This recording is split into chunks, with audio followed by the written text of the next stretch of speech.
उदा इराक से रटट माय सजित सनद गैस में सिहिने आई सजित कमट नगरयट एकले सक सजित परिणाम निकले सलकोने सजित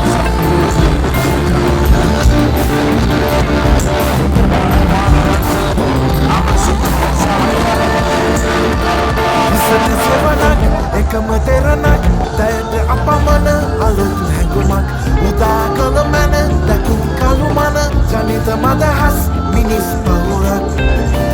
Lilla pirena, get sumipena, samarudini naya tanan mudesa, pasatale aladi, husma vetena, oi ronitana, jagada minisa.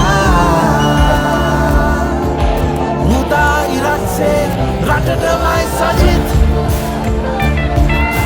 Janad gas mein singine ay sajit. Kamat nagarayat ekale saka sajit. Parinat nikala salakona ay sajit. Tamunasal api balapuruttu situ api anagata Sajit Premadasa api nayakatumani Genena arunak samata tarana taruna gamana harita yugayak panata agayak supundak maka navum meliyak Milla pirena get sumipena samarutini naya tanan mudesa pasatale aladi husma vetena oi noridana yagada minisa Uda irak se ratata mai sajit Janad gas mein singine ay sajit Kamat nagarayat ekale saka sajit Parinat nikala salakona ay sajit අරුගේ කතාවක් හරියයිද කියන්න ඕන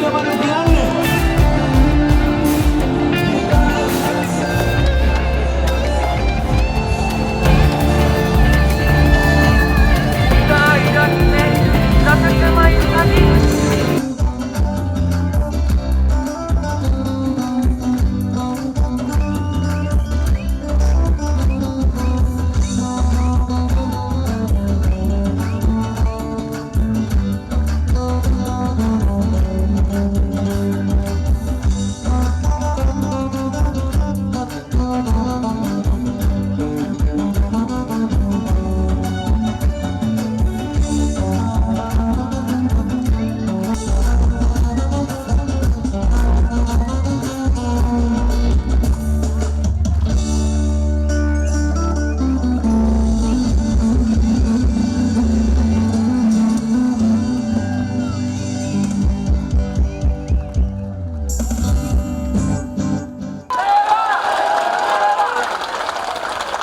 ඒකවත් මිත්‍රවරුනි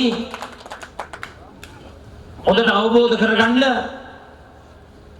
අද දුරකථනයේ වටා අති විශාල ජනරැල්ල රට පුරාවටම නිර්මාණය වෙලා තිබෙනවා.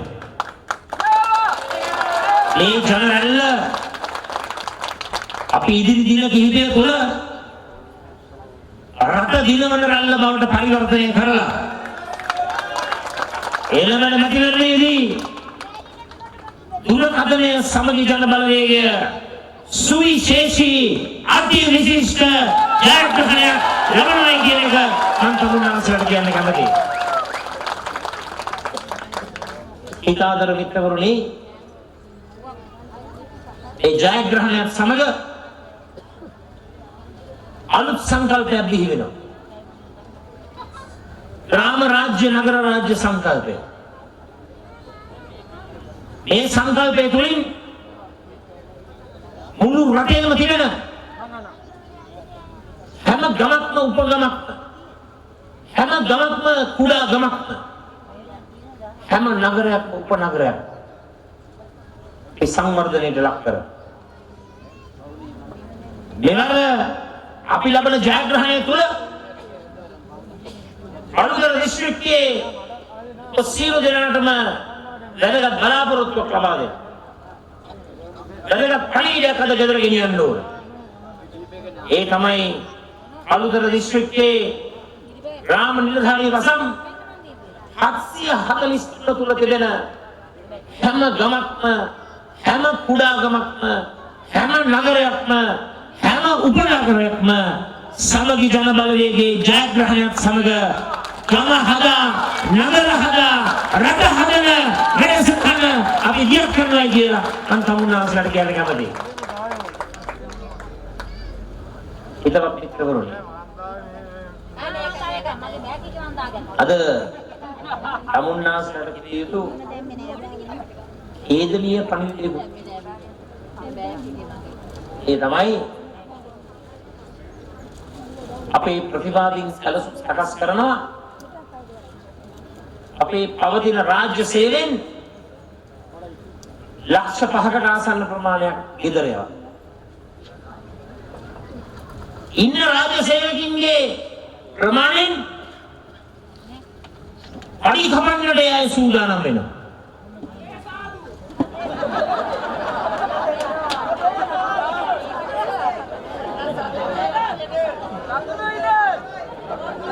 මිත්‍රවරුනි මහාන කමකේ 69 ලක්ෂය ඒ රජයට වහම ලබා දුන්නේ රාජ්‍ය සේවකින්ගේ රැකියා කප්පාදු කරන්නද? තමන්ගේ අඩි ටික කපන්නද? හැබැයි අපි පුදුම වෙන්නේ නැහැ. ආපු හැටි කරේ මොකක්ද? විශ්‍රාමිකින්ගේ සහන ටික කැපුවා. රාජ්‍ය සේවකින්ට ලබා දුන්නු ඒ මහා පඩි වැඩි කිරීමේ ගැළපීම කැපුවා. මාණ්ඩලික නිලධාරීන්ට ලබා දුන්නු 15000 කැපුවා. විශ්‍රාමිකින්ට ලබා දුන්නු ගැළපීමක් කැපුවා. ඒ විතරක් නෙවෙයි ඒ වෙන විට වර්තමාන රජය වැඩිහිටියන්ගෙන් පලි ගන්න. වැඩිහිටියන්ගෙන් පලි ගන්න. වැඩිහිටියන්ට ලබා දෙන විශේෂ පොලි අනුපාතය හරි භාගයකින් අඩු කරනවා. මිත්‍රවරුනි අද ආර්ථිකය කඩා වැටිලා ජනතාවට ජීවත් වෙන්න හැකියාවක් නැහැ. උසගින්නෙන් පෙළෙන ජනතාව බොහොමයක් වෙනවා. ඒ රාජ්‍ය සේනාරත්න මැතිතුමා දන්නා ඇති යුනිසෙෆ් ආයතනයෙන් සංගණනයක ප්‍රතිඵල එළිදක්වලා තිබෙනවා. අපේ රටේ මුළු ජනගහනයෙන් 30% ආහාර පාන නොමැතිව බඩගින්නේ ලත වෙනයි කියලා යුනිසෙෆ් ආයතනයේ වාර්තාව කියනවා. ව්‍යාපාර කඩන් වැඩිලා වෙනදාම අකර්මණ්‍ය වෙලා මහ ජනතාව ළඟ මුදල් නැහැ. මොකද මේකට විසඳුම? ඔහොට්ටුවේ ආණ්ඩුව විසඳුම කියන්නේ නැහැ. හැබැයි මිත්‍රවරුනි සමගි ජන බලවේගයේ අපි ලෑස්ති විසඳුම බය නැතුව තමුන්නාන්සලා ඉදිරිපත් කරා. මොකද විසඳුම? තමුන්නාන්සලා දන්නවා ලෝකේ බොරතල් බැරලයක මිල හතුරටම වැටිලා. හොඳටම අඩු වෙලා. හැබැයි මේ ආණ්ඩුව තීන්දුව කරලා කියනවා මාස 12කට තෙල් බිල වෙනස් කරන්න නැහැ. කැබිනට් එකෙන් තීන්දුව අරන් තියෙනවා. මාස 12කට තෙල් බිල වෙනස් කරන්න නැහැ. හිතාදර මිත්‍රවරුනි අද දවසේ ඉඳලා මුළු දිස්ත්‍රික්කයේම හැම ගමකටම ගිහිල්ලා තමුන්නාන්සලා මහන්සි වෙලා සමගි ජන බලවේගයේ දිනවන්න දුරකථනයේ දිනවන්න මම තමුන්නාන්සලාට පොරොන්දු වෙනවා ආණ්ඩුව පිළිගලා පළවෙනි පැය 24 තුළ තෙල් බිල අඩු කරනවා කියන එක මම තමුන්නාන්සලාට කියනවා.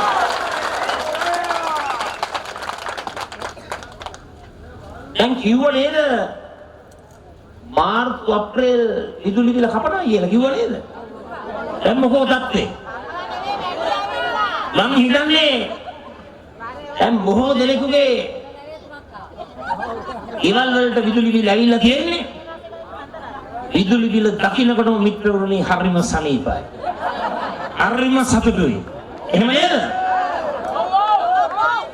මටද බඩ අතකට ඇහුවා සනීපද සතුටුද සන්තෝෂද කියලා. මිත්‍රවරුනි ලොකුම ලොකු රටේ කරේ රජේ නාලිකාවක ඉන්න ප්‍රසිද්ධිය කිව්වේ. හැබැයි මට තියෙනවා රටේම ජනතාවට පණිවිඩයක් දෙන්න. ඒ පණිවිඩය තමයි අපි අනිවාර්යයෙන්ම දිනනවා. දුරකථනයේ ජයග්‍රහණය කරනවා. සමගි ජන බලයේ ආණ්ඩුව විහිදෙනවා. ඒ විහිදෙනකොට මේ ආණ්ඩුව කපනවා කියපො එනමුත් කප්පාදු නොකරපු මාර්තු මාසේ අප්‍රේල් මාසේ බිල් ගෙවපු විදුලි පාරිභෝගිකයාට නැවතත් රටේ මුදල අපි ආපහු ලබා දෙනවා කියන එක මම දෙවස්තාවේ කියන කමදී. එතකොටනේ මේ රටේ ජන සමාජය දුප්පත් අසරණ ජන ප්‍රජාවෙන් නාගරික ග්‍රාමීය දුප්පතු එදිනෙදා වේල තුන පිළිමහ ගන්නට බැරි ජනතාව අසරණ ජීවිතයක් ගත කරන ජනතාව කුලී වැඩ කරන ජනතාව කම්කරු රස්සාව කරන ජනතාව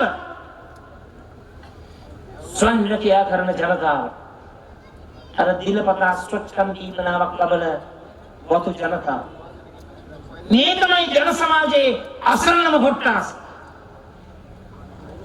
ඊතාදර මිත්‍රවරුනි ආයා රටන ආර්ථිකය යලිත් වරක් ගොඩනගෙන මේ ජන සමාජයේ දුප්පත්ම අසරණම ජනතාවට මසකට පවුලකට 20000 ලබා දෙන්නට අපේ ආණ්ඩුව කටයුතු කරනවා කියලා මම මේ අවස්ථාවේ කියන්න කැමතියි. ආල වේලාව නැති නිසා මම මේ විසඳු කීපයක් විතරයි ඉදිරිපත් කරේ. හොඳට ප්‍රතිපත්ති ප්‍රකාශනය කියුවොත් ඒකේ අඩංගුයි මේ වැඩසටහන් එක. තවත් බොහෝ දේවල් තියෙනවා. හැබැයි මිත්‍රවරුනි මේ යෝජනා තුනටම අපේ පොහොට්ටුවේ හාදයෝ විරුද්ධයි. ඒකම කියන්නේ හොඳ නැහැ කියලා. කරන්න නැහැ කියලා. රණසිංහ ප්‍රේමදාස මැතිතුමා ජනසවිය පටන් ගන්නකොට මොකද කිව්වේ? ජනසවිය කරන්න නැහැ කියලා කිව්වා. නමුත් එතුමා ඒක ඉෂ්ට කරා. මම තමුන්නාසලට කියනවා ජන සමාජයේ අසරණම පවුල් වලට 20000 ලබා දෙන්න පුළුවන්. ඒ පොරොන්දු ලබා දෙන්න වෙන කවුරුත් නෙවෙයි ප්‍රේමදාසගේ පුතයි කියන එක මම මේ අවස්ථාවේ කියන්න කැමතියි. දැන් සමහරෙක් හිතනවා ඇති මේ ඡන්දේ දිනන්න ලබා දෙන පොරොන්දුයි. මිත්‍රවරුනි මේ යෝජනා වලට බැරෑරුම් අර්ථයක් තිබෙනවා. මේවා පසුපස ආර්ථික විද්‍යාත්මක පදනමක් තියෙනවා. දැන් මොනවද ලෝකයේ අනිත් රටවල් කරන්නේ? මේ කොරෝනාව නිසා විපතටපත්. ඇමරිකාවේ එක්සත් ජනපදයේ මොකද්ද වෙන්නේ? ඇමරිකානු ඩොලර් ට්‍රිලියන 1.3 මහා සම්පත ආර්ථිකයට මුදල් ලබා දීලා තිබෙනවා ඇමරිකානු රජය. ඇමරිකානු පුරවැසියන්ගේ ගෙවල් වලට චෙක් එක ඇපෑලෙන් එනවා.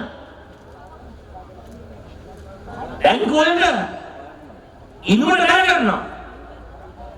අර මෙහෙ වගේ පොහොට්ටු වන්දනාව යන්න ඕනේ අර සොච්චම් 5000 කෑලි දෙක ගන්න. දැන් බලන්න ඇමරිකාවට ඒක කරනවා.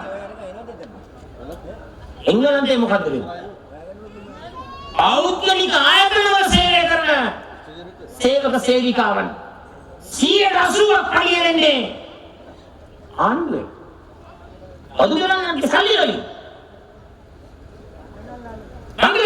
මොකද්ද වෙන්නේ? පෞද්ගලික ආයතනවල කර්මාන්තශාලාවල 100% අඩිය ගෙවනවා. අදාම නෙවෙයි. මේ අමාරු තත්ත්වෙන් ගොඩ එනකම් ඉතියාගේ මොකද්ද කරන්නේ? අසරණ ජන කොට්ටාසයට මහා ධනන්ත මූල්‍ය ශක්තියක් ලබා දෙනවා. එතකොට ඇමරිකාව, එංගලන්තය, බංග්ලාදේශය, ඉන්දියාව ඒව කරනකොට මූල්‍ය ශක්තියක් ලබා නොගෙන එකම රට ශ්‍රී ලංකාව. මෙහෙම කරක් හිතාගෙන ඉන්නවා මේ 5000 කෑලි දෙක දුන්නාන් පස්සේ ඔක්කොම හරි කියලා. මම තමුන්නාසලට කියන්න කැමතියි 20000 දෙනකොට විදුලි බිලේ මුදල් දෙනකොට නැවත ජනතාවට ඒ වගේම තෙල් මිල අඩු කරනකොට මොකද වෙන්නේ? මිනිස්සුන්ගේ අතට සල්ලි එනවා. මිනිස්සු ඒ සල්ලි පාවිච්චි කරනවා පාරිභෝජනයට ආයෝජනයට ඉතිරි කිරීම. එතකොට මොකද වෙන්නේ? ගරා වැටුණු ආර්ථිකය යලි පණ ගැන්විලා උඩට එනවා. මෙන්න මිත්‍රවරුනි අපේ ආර්ථික වැඩපිළිවෙල ආර්ථික සංකල්පය. නමුත් අපේ වැඩපිළිවෙල ඉදිරියේ අද වැඩදරි ආණ්ඩුව නිරුපද්‍රිතව සිටිනවා. කට උත්තර නැහැ. ඒක වැඩදරි ආණ්ඩුව. මහලුකුවට ජනාධිපතිවරණයේදී කිව්වේ මොකද්ද? මේ රට පාලනය කරන්නේ වියතුන් කියලා කිව්වා. නමුත් වියතුන්ට අමතක වුණා කොරෝනාවෙන් එල්ල වුණු ඒ මහා ප්‍රතිගාමී තත්ත්වයට විසඳුම් ලබා දෙන්න. මතක තියාගන්න පාර්ලිමේන්තුවේ ජනවාරි අග සහ පෙබරවාරි මුල අපි තමයි 225න් එකම කණ්ඩායම කොරෝනා ගැන කතා කරනවා. මම කතා කරා මගේ සමගි ජන බලවේගයේ සියලුම മന്ത്രിවරු වෙනුවෙන්. අපි ඔක්කොම කතා කරලා එක කරේ. අපි කිව්ව කොරෝනාවක් එනවා. ඒකට පිළියම් යොදන්න. අපේ සහයෝගයක් දෙන්නම් කිව්වා. මොකද්ද කිව්වේ? ඊනේ තරහ කරගන්න බැහැ. ඔයගොල්ලෝ කතා කරන්න එපයි කිව්වා. ඊට පස්සේ අපි කිව්වා N95 N100 N110 වැනි හොඳ ප්‍රමිතියේ උසස් ප්‍රමිතියේ මුව ආවරණ දවලා කරලා ස්ථානගත කරලා ප්‍රශ්නයක් ආවොත් ජනතාවට බෙදලා දෙන්නේ ඉකොනොමිලේ. මොකද ප්‍රතිචාරය මුව ආවරණ වැඩක් නැහැ. එහෙම කිව්ව විතරක් නෙමෙයි ඒ අයට ගැටිගන් දක්වන වෛද්‍ය ශාස්ත්‍රයේ 3 දෙනෙක් ඊට පසුදාම මාධ්‍ය සාකච්ඡාවක් පවත්වලා කියනවා මුව ආවරණ වැඩක් නැහැ. දැන් අද මොකද්ද කියන්නේ? අද කියන්නේ ගෙදරින් එළියට බහින්න එපා මුව ආවරණේ නැතුව. මේ සත්‍ය අපි පෙන්වලා දුන්නා. මේ යථාර්ථය අපි පෙන්වලා දුන්නා. ඒකාදර මිත්‍රවරුනි අපි සතුව සිටිනවා දක්ෂ පරිණත හැකියාව තිබෙන රට ගැන කැක්කුමක් තිබෙන රටට සේවය කරන්නට පුළුවන් හොඳ වැඩකාරයෝ ටික ඉන්නේ දුරකථනයෙන් තරඟ කරන සමගි ජන බලවේගය කියලා මම මේ අවස්ථාවේ කියන්න කැමතියි. ඒ නිසා හිතාදර මිත්‍රවරුනි මතක තබා ගන්න දුරකථනයේ ආණ්ඩුව පිහි වෙනවාමයි. සමගි ජන බලවේගය ඉල්ලනවාමයි. මම තමුන්නාන්සලට කියන්න කැමතියි. දශක ගණනාවක් මුළුල්ලේ දේශපාලන පරිගැනීමට ලක්වුණු ජනාධිපතිවරණයෙන් පසුවත් පරිගැනීමට ලක්වුණු ඒ කාලේ විසඳුම් ටික දෙන්න බැරි වුණා. මතක තියාගන්න පළවෙනි මාස 6 සියලුම දේශපාලන පරිගැනීම් ටික අපි විසඳුම් ලබා දීලා අවසන් කරනවා කියලා මම තමුන්නාන්සලට කියන්න කැමතියි. දැන් පහුගිය ආණ්ඩුවේ වැඩ හුඟක් ක්‍රියාත්මකනේ අවසන් කාලේ අපි මුලින්ම වැඩ ටික ඉවර කරන්නටයි බලාපොරොත්තු. එන්න තියෙන සහන ටික අපි මුලින්ම දෙනවා. ජනතාව ශක්තිමත් කරනවා. ජනතාවට ජීවේ ප්‍රාණය ලබා දෙනවා. දැන් මිත්‍රවරුනි මම අවුගිය රජේ සංස්කෘතික ඇමතිවරයා හැටියට ලඝු තීන්දුවක් අරගෙන 8ම ස්ථානය 16ම ස්ථානය ආගමික සිද්ධාස්ථාන දීඝවාපිය කවුරුත් නොකරපු ලොකු වෙන කොටසක් අපි ක්‍රියාත්මක කරා. ආගමික සිද්ධාස්ථාන ඉදි කරා. පන්සල් පද්ධතියට ශක්තිය ලබා දුන්නා. අනිකුත් ආගමික සිද්ධාස්ථාන වලට උදව් කරා. පාස්කු ප්‍රහාරයෙන් විනාශ වුණු දේවස්ථාන තුනම නාවක හමුදාවේ යුද හමුදාවේ ශ්‍රම ශක්තිය තුල අපි පිළිසකර කරා පමණක් නෙවෙයි නැවතත් ඒවා අලුත් සංවර්ධන වැඩසටහන් තුලින් ඒ දේවස්ථාන ශක්තිමත් කරා. දැන් මැතිවරණයේ ASCII අපේ ප්‍රතිවාදීන් පච වාර්තාවක් හදලා තියෙනවා. ඒ පච වාර්තාවෙන් කියනවා මුදල් අවභාවිතා වුණාලු. අපි පන්සල් හදුවා. පන්සල් වලට උදව් කරා. ආගමික සිද්ධාස්ථාන ඉදි කරා. සිසු දහම් සෙවන දහම් පාසල් ව්‍යාපෘති ආරම්භ කරා. ඒ ඉදි කිරීම ඔක්කොම කරේ රජයේ ඉදි කිරීම ආයතන වන රාජ්‍ය ඉංජිනේරු සංස්ථාවයි SDNCC එකයි නිමෝ කියන ආයතනයි. ඔක්කොම ආණ්ඩුවේ ආයතන තමයි ඒ වැඩසටහන ක්‍රියාත්මක කරේ. දැන් කියනවා මුදල් අපභාවිතා කරයි කිය. මිත්‍රවරුනි මම අමාත්‍යංශෙන් ඒ උග්‍රක්වත් බොන්නේ නැති මිනිස්සෙක්. අපි කොහොම මහන්සියලා කැපකිරීම කළා අපේ සේවාව ඉෂ්ට කරේ. ඒ නිසා මම කියන්න කැමතියි ඔය බොරුකාරයින්ට ඔය වංචාකාරයින්ට අනිවාර්යෙන්ම මේ රටේ ජනතාව නිසි පිළිතුර මහමැතිවරණයේදී ලබා දෙනවා කියන එක මම මේ අවස්ථාවේ කියන්න කැමතියි. මම ලෑස්ති පන්සල් වලට උදව් කරලා දහම් පාසල් ඉදි කරලා ආගමික සිද්ධාස්ථාන කොට නගලා මට හිරේ ළඟින් සිද්ධ වෙනවා ඒ තරම් සම්පතක් සතුටක් සජිත් ප්‍රේමදාසට නැtei කියලා මම කියන්න කැමතියි.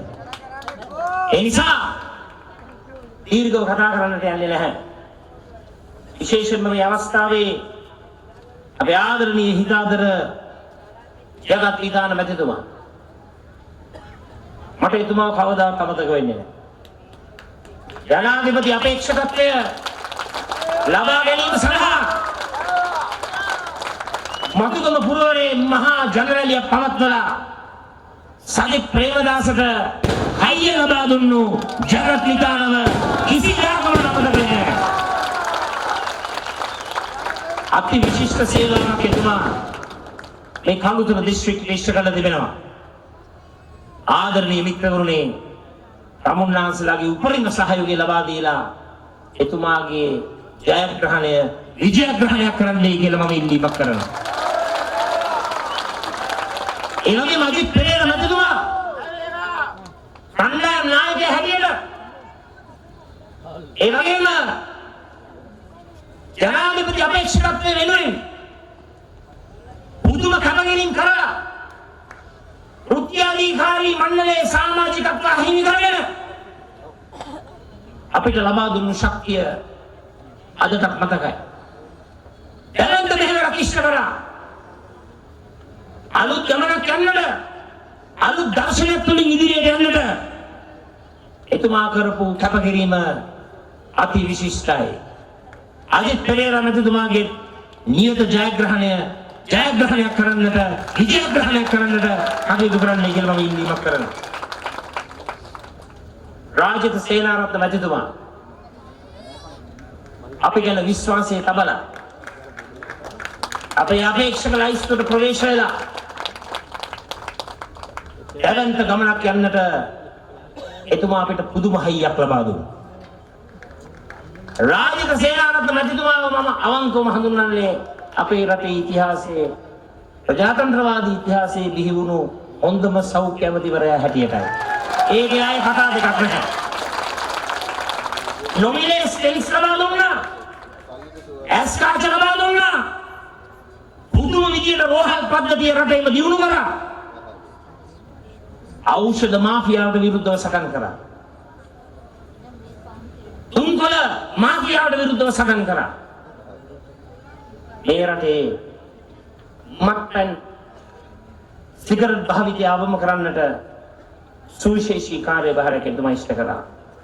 රාජිත සේනාරත්න මැතිතුමා අපිට සම්පදා එතුමාගේ ජයග්‍රහණය ඊට විජයග්‍රහණයක් කරන්නයි කියලා මම ඉල්ලීමක් කරනවා. ඒ වගේම අපේ කුමාර වේලගම මැතිතුමා අපිට අමතක කරන්න බැහැ.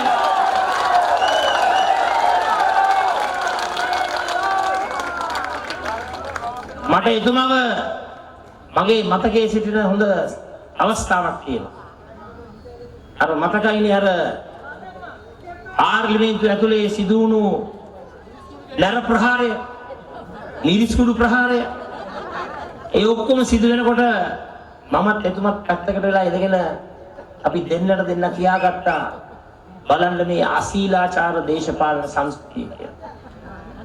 කුමාර වේල්ගම මැතිතුමා අපේ ගමනට දැවෙන ශක්තිය. එතුමා මේ මට කතා කරලා කිව්වා මේ එක අය කියනවලු එතුමා පැතිමාරු කරනවායි කියලා. මම කියන්න කැමතියි අවුරු මොන කතා කිව්වත් සජිත් ප්‍රේමදාසට කුමාර වේල්ගම මැතිතුමා විශ්වාසයි. එතුමාගේ ජයග්‍රහණයක් විජයග්‍රහණයක් කරන්න කියලා මම ඉල්ලීමක් කරනවා. අපේ කිත්සිරි කහටපිටිය මැතිතුමා අපේ ජ්‍යෙෂ්ඨතම පළාත් සභා මන්ත්‍රීවරයා සංවිධායකම් ලැබෙන්න තිබුණු මොහොතේ එතුමාට ඒ වහිමි කරා.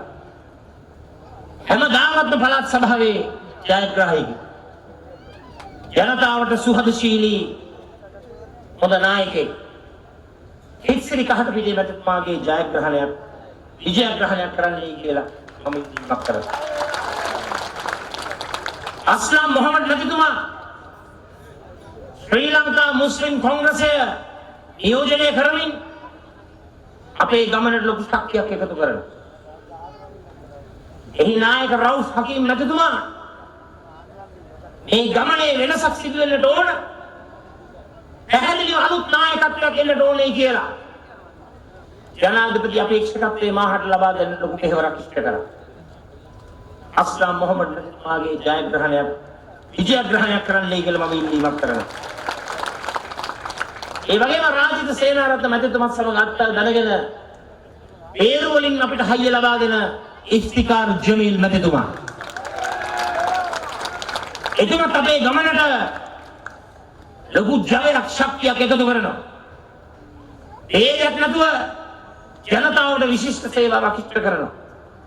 ඉෆ්තිකාර් ජමීල් මැතිතුමාගේ ජයග්‍රහණයක් විජයග්‍රහණයක් කරන්නයි කියලා මම ඉල්ලීමක් කරනවා. අපේ පීඩී අබේරත්න මැතිතුමා